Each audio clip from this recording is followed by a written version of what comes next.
Welcome to Souljourns, and to the important story of a man named DJ, a Sai Baba devotee from Louisville, Kentucky, who has faced many difficult life challenges. DJ talks candidly about something most people have never heard of before, an organization that's greatly needed here in America, where many wage earners, no matter how well educated they are, cannot earn enough money to live on. I'm in a group, they call themselves Under Earners Anonymous. Under Earners Anonymous. Have you heard? No, I haven't. But they use the 12 steps as a tool, plus a lot of other things that would be good sense for anyone to use. Under Earners Anonymous is a peer support group that helps people who are either not earning enough money to meet their needs or who are not living up to their own potential. How to contact or learn more about Under Earners Anonymous is provided after this 8-minute interview. Welcome to Souljourns. This interview was recorded in Louisville, Kentucky in November of 2018. I guess I've been a little bit eclectic in looking for some time, like as we talked about before. I grew up Catholic, and they like to say, give me a child till he's 7 and have him for the rest of my life, for the rest of his life. But it also gave me, as you spoke about, a lot of guilt. How did you find out about Sai Baba, and why did you turn in his direction? Yeah, I ended up in Louisville and was going to kind of a New Age church, and somebody mentioned actually City Yoga. And I started going there because I liked the chanting. I was real drawn to that. So on Sundays in the morning, they do the Guru Gita. And somehow then I found out about the Sai group, which started their satsang about either 11 or 10:30 or 11. So I went from Guru Gita to the bhajans. And until then, you'd never heard of Sai Baba before? No, I don't know how. I just showed up there and started doing that.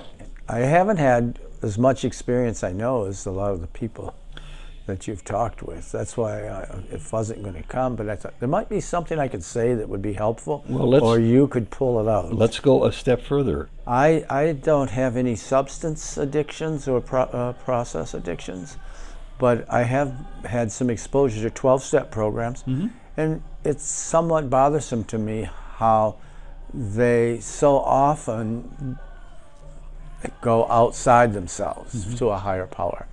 Even though in the big book somewhere, and I don't remember the exact place, later in the book, it does talk about that being within you.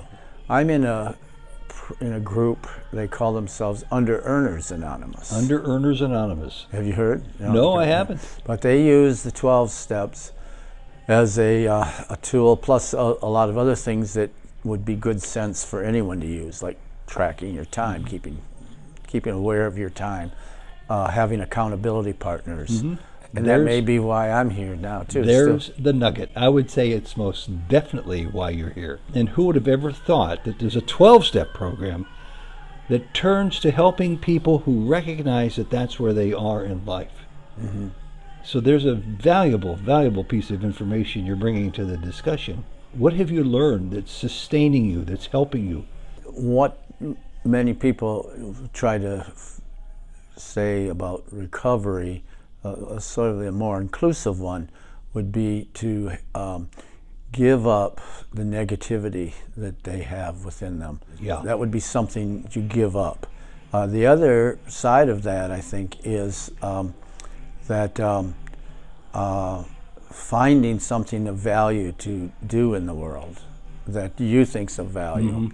And because they ask people to move from sort of just substance work or, to vision work, is one way they say it.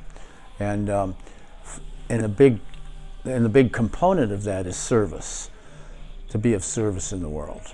And Well, I'm so happy we ran into each other and that you're saying these things right now. I would like to know, speaking for people who must be watching this, wondering, well, how do I find out how I might belong to a group like that or start a group like that?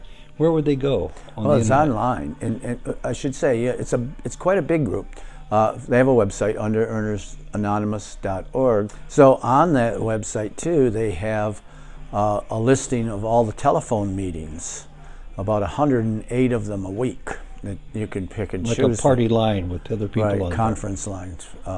And they also have face-to-face meetings. They don't have one in Louisville. I tried to start one and didn't quite get very far. But they have a lot of them on the East and West Coast. I hope you continue working at trying one. It sounds like something anybody could use anywhere in the country. Yes. I remind myself of when I graduated from college in the mid-'60s, anybody with or without a degree could get with a high school education, could get a job that could sustain them and their families, including college down the road for their children for a lifetime. And those days are gone. Yeah. So it's a frequent question people are facing, and they don't know what to do. Where would you say you are now in your inquiry to who you are? Well, that's why I agreed to do this. I'm trying to find out. In fact, I feel like I'm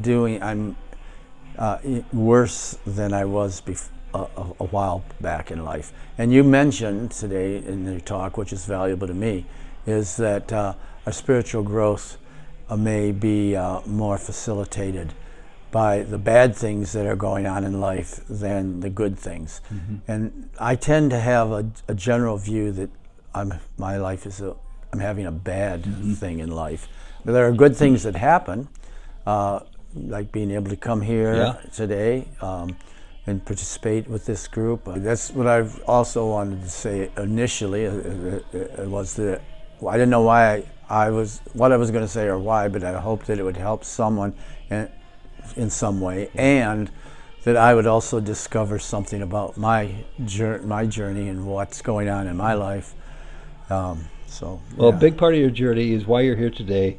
You know of Sai Baba, you know who he is, you know what he's done, and it's very obvious that you have love for Sai Baba. Yeah. Well, I've got pictures. I have an altar in my place, so he's on there, half a dozen pictures. And as I say, this common expression, was something like, it's almost like an invocation. Yeah. Amma, my divine mother, Sai Baba, my divine friend, and Jesus, my divine guide. Something like that. Well, on that note, let's end this, and thank you. I can't tell you how gratified I am that you were able to share every bit of this with us. Thank you. You're welcome. Sai Ram. Sai Ram. And amen.